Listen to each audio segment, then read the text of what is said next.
Steps to Torment. We gotta go kill Zarthazelin. And, I'm just burning through this. So we're starting with, Lady Valovan, the Wandering Soul. Pretty standard ghost fight, I think. Can't knock ghosts down, can't freeze heroes, so you pretty much have to wail on her. And, yeah, we're not... I mean, I think I'm going to go through this quickly. I don't exactly remember how quickly I recorded it, but... Or how quickly I went through it when I recorded it, I should say.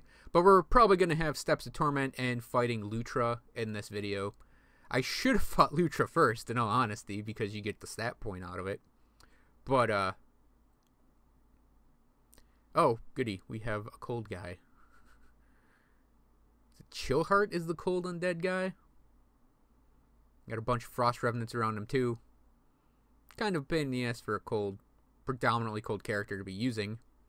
You can, however, throw skeletons around. So after we take out the warlock, so we don't get harassed by a warlock. Oh, and there's a priest to my left, which I'm not actually going for right now for some reason. Not Chillheart.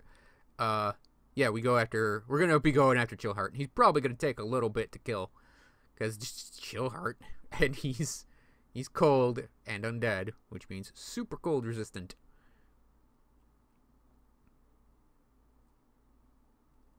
Oh, no, I'm just like, whatever, let's just leave him.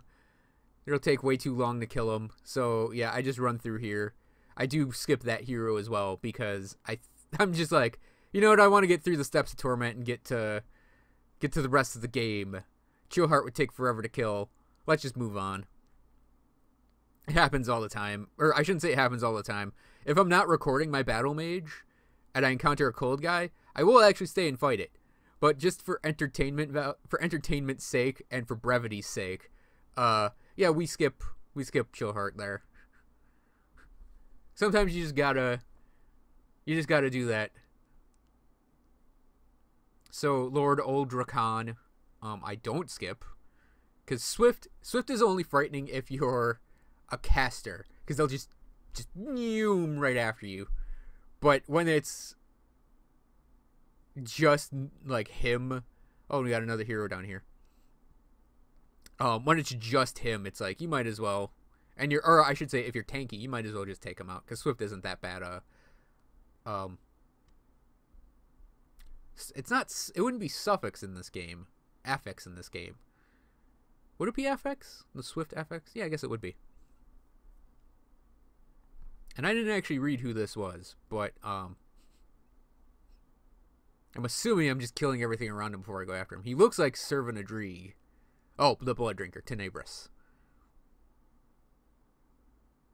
Do I get a scythe from him this time? There are certain epics that are actually unique in this game, and you can pull them from their unique the unique guy that drops it. So Tenebris will sometimes drop Tenebris Scythe, if I recall correctly. And then I think the Archon from the Tomb of the Archon, Nearford Icon, will actually drop an epic sometimes. And I think there's one from the boss at the end of the Bastion of Chaos. They're both two-handed fire weapons, if I recall correctly. No Scythe of Tenebris this time. Tenebris.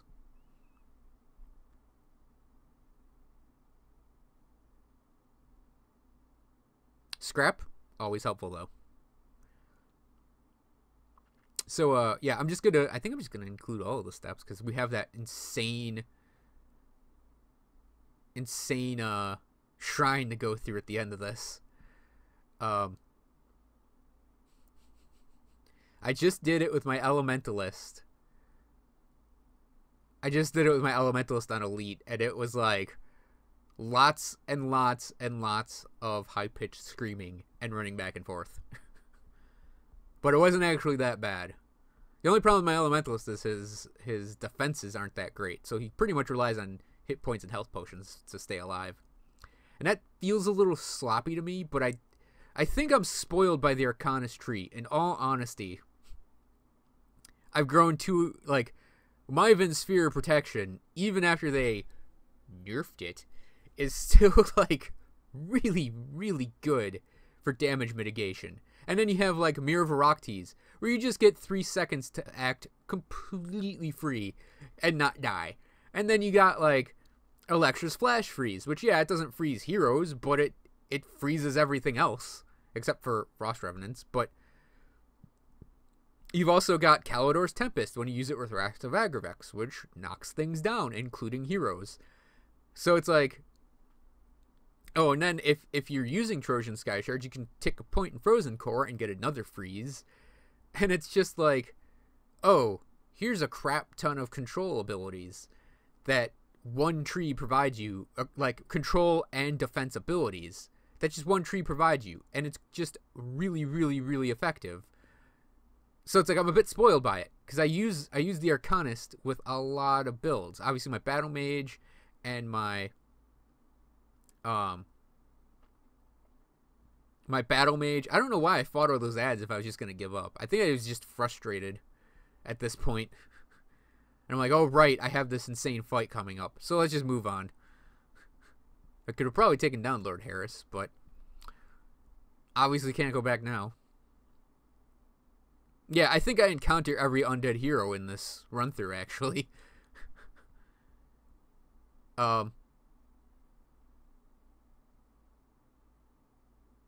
Anyways, I use it. I'm not using it on my Elementalist, obviously, and my Conjurer, obviously, but I do end up using Arcanist a lot in my build ideation in my brain. So, like, there's a Warlock and a Panetti's guy who obviously are going to be, who obviously are Arcanists, but, like, Spellbreakers, too. It's just, I think I have, like, 3 Spellbreakers that are all different builds.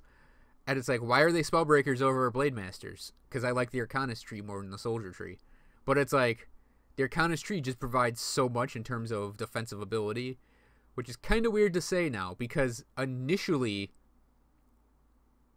the Arcanist was intensely weak in terms of defense. Like, you did have, you had Myvan's Sphere and you had Mirror of Arachtes, but when they were first, like, their first iterations, Mirror of Arachtes is pretty much the exact same it always was. But Myvan's Sphere acted like that, where you'd pop it and you'd have, like, I think it was a good 10-15 seconds where you'd have like 50% damage absorption and then projectile avoidance, and then it would go on cooldown for a while. So it was kind of, these two abilities functioned more or less the same, but Mirror of Arachtes was a short-term complete damage absorption, and Myvan's Sphere was a long-term half damage absorption. But in build, I want to say, I'm trying to remember my Grim Dawn history here. I want to say like 24-25, they changed Myvan's Sphere to be the passive it is now.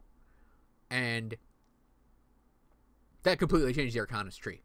Like, just that simple little tweak, and it suddenly became, oh, you have 30% damage absorption all the time. And now it's down to, what, 20%, 25%? And it's like, no, I think it's 20% at level 12. I'd have to, no, it's under that. It's like 18 or something. I'd have to actually go and look at it.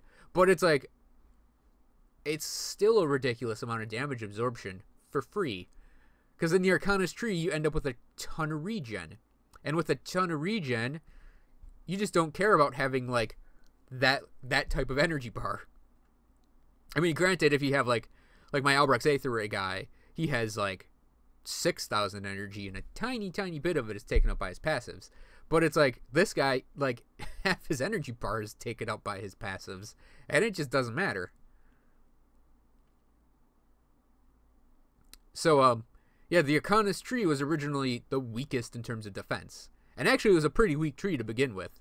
Because Panetti's, while it was great at shredding through enemies, it wasn't what it is now. I think it was, like, missing all... It had Aether damage in it, and it had, like, fire in it and stuff. But... And it could, you know, produce a lot of magic missiles. But... It wasn't what it is now. And Albrecht's Aether Ray was almost completely different. It was, like, a very low damage, low energy cost type of channel ability. and you could channel it forever with just like 100 energy regen. That completely countered out the cost of Albrecht's Aether Ray.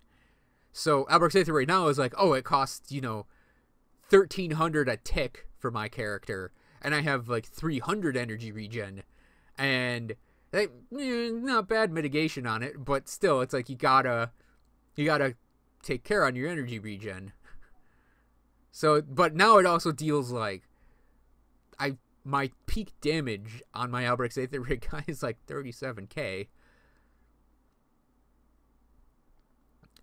So, okay, what I'm doing here is I see the Exalted Chest, and I know I don't want anything interrupting this fight, regardless of where I'm running. So I'm actually going to come down here and fight all this crap, get the chest, and go back up to the shrine. So, anyways, yeah, the Arcanist tree was actually kind of not as great. But now it's like, you combine it with everything. It's like everything is either going to be combined to Arcanist or Soldier, because you just need to survive Ultimate, and those are oddly now, to me, the two best survival trees. I mean, that's just my opinion as well, but I think they are definitely the best equipped trees for Ultimate. Because Soldier, you just get flat health and physique, and you can get all sorts of resistances taken care of with just a couple abilities. I mean, they're deep into the tree, but you can get a bunch of defensive stuff handled just by going into Soldier. Likewise, Arcanist has all of these abilities on top of having the like inner focus for just percent spirit and percent offensive ability. And you also have little things like nullification and arcane will, which are both like two of the best next to Mir Virakti's 1-point wonders in the game. And actually the tree's gotten a buff up because of Star Pact and Reckless Power, replacing Reckless Power and Ascendance. Okay, so yeah, I just run over there for a second, because this is the most, to me, this is the most insane, one of the most insane shrine fights, possibly insane fights in the entire game, is like the half dozen or so monstrosities that pop out here. In addition to like non-monstrosity heroes. And I went for Aladdin the Flame Watcher here. Just because he was the closest. Now I'm also looking at these things because I didn't actually have the chance, from what I recall, to really look at these guys, because you get surrounded by them and they're big and scary. Like, even for a tanky character, that's big and scary stuff that comes after you. So I'm going to try to remember what each of these guys do, because I think the Flame Watcher here is kind of like a super Flame Revenant, and then you kill him and that happens. It's like, I'm running away. The most tried and true strategy in the game. Run away.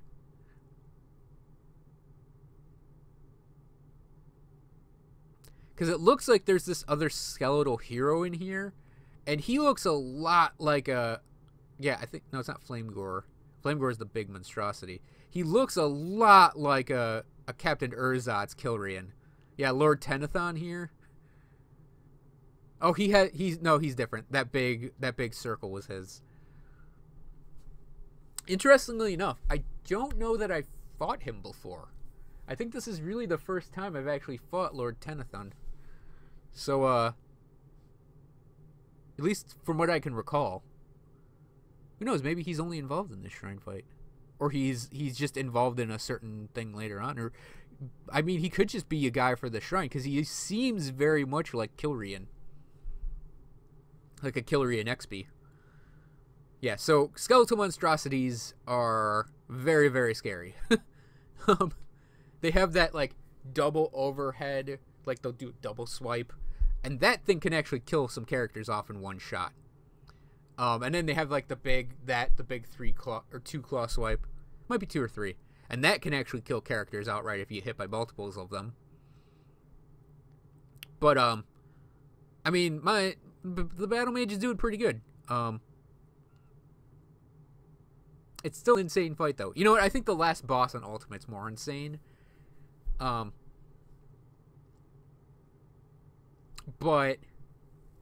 that depends on the character. Because this guy... I don't want to spoil it. Because in melee, you're going to be right up against it. So you have to deal with, like, its shockwaves, melee attacks, poison balls, and the pink orbs of summoning. And at range, you can avoid a lot of that and shoot him. Shoot it. Shoot the wall vagina.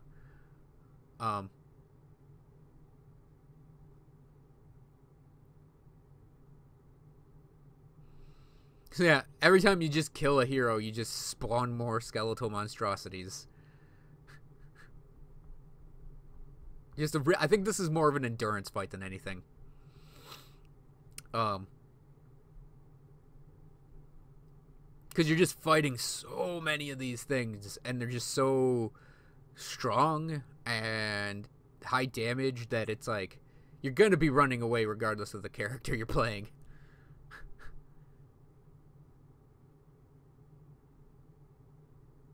Like, even I'm running away to let my constitution take over for a little bit on the healing.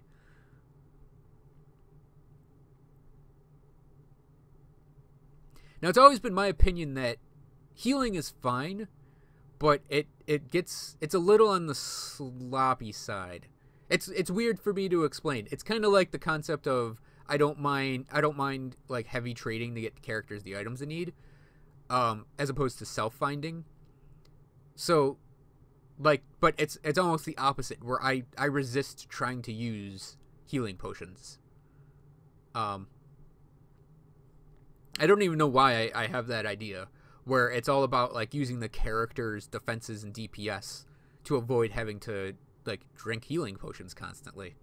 And to me, I think it's almost an efficiency thing, where it's like I want to leave an area after completing it with more or equal tonic of mendings. Tonic of mendings or tonics of mending? I guess it would be tonics of mending. That's the noun in there. So, tonics of mending. I kind of want to try to leave an area with more or equal to or greater than numbers of them than I came in. I'm just looking in the lower left corner at all that nonsense. All that nonsense coming in. It's like they also summon ghosts. Skeletal monstrosities don't screw around. And speaking of summoning ghosts, I'm thinking my necromancer, my conjurer that I'm turning into a necromancer, is probably going to be getting a build video very soon. Because I got some items just through just playing the game that are very, very perfect for her. So, we'll definitely be looking into doing the necromancer soon. And it's weird that I'm excited about new build concepts finally in the game. Also, she's not going to be an arcanist or a soldier. She's a conjurer, which means gonna have to be finding ways to not die that don't involve the usual things for me. I think that's why I wanted to hop on an elementalist and a conjurer immediately, is they're just not arcanists. Don't get me wrong, I do really like the arcanists. It's just I don't want to make everything an arcanist. Now we have another wave of skeletal monstrosities. And it's like, back through the door I go. Just, I'll stand back here and take a breather for a second.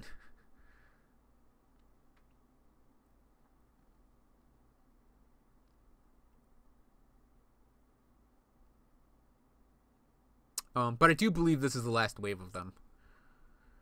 So the fight's almost done. It's just an insane endurance. It's a endurance match. It's entirely a marathon fight, as opposed to sprinting, which is what a lot of this game is. I mean, well, depending on your build, but yeah, this is very much a kind of a forced endurance match. It's almost like a room of death as well, but without the death or the room. Random blue pops off that. Random blue popped off that guy. Man, I wonder if he was wearing the belt. Oh, can you imagine a giant skeletal monstrosity with a teeny tiny belt on? It's made for humans. It's a bracelet. He's wearing it as a bracelet.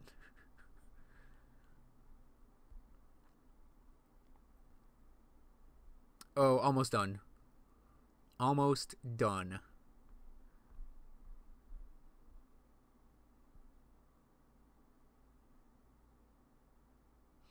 If I didn't have the Empowered Plaguemancer's amulet there, I might be a little...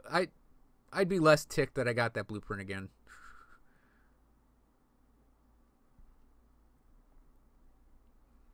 So I don't spend the devotion point immediately. I'm just trying to run through this place now. To kill Zarthazellan. Like that fight takes forever. And like even watching it, I'm like, man, this is kind of boring, but not really, but it's still kind of boring. And it's like, oh, I kind of gotta move on now to get Zarthazellan dead and get the mission done and get out of here. So I can move on to something that's not Steps of Torment. Not skeletons and skeletal monstrosities.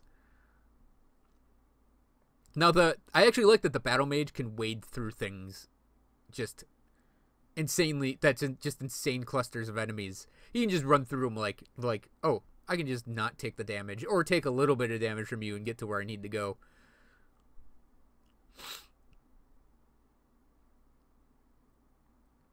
Okay, so Zarthazellan.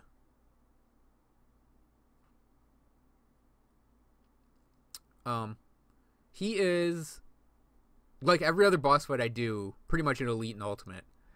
Like the first thing I do with him actually is I just knock him around a little bit. I mean a little bit in this case. Sometimes I'll, like with my Aether Ray guy, I'll actually burn him a bunch. And then I'll turn around and take out his ads here, because if he pulls in a priest, because I think these are just random skeleton spawns technically, so they can have priests in there. If he pulls in a priest while you're doing your work on him, you could lose all the work you done on him. So you might as well come over here and take out all of these guys.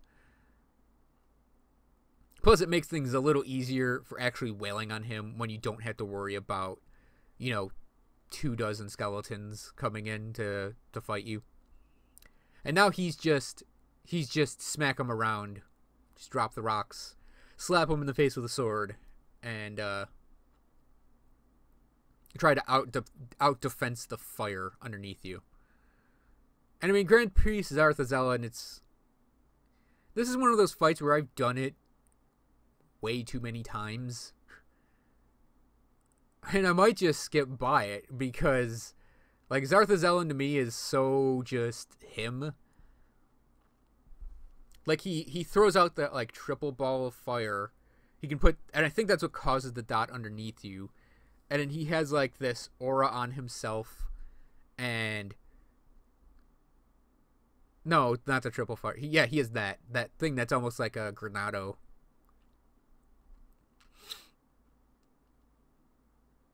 And it's like just fighting him a lot because he was like the main thing. Yeah, just let's zoom in. He's just like the main thing to fight in, what was it? Everything that was from like a build 18 onward.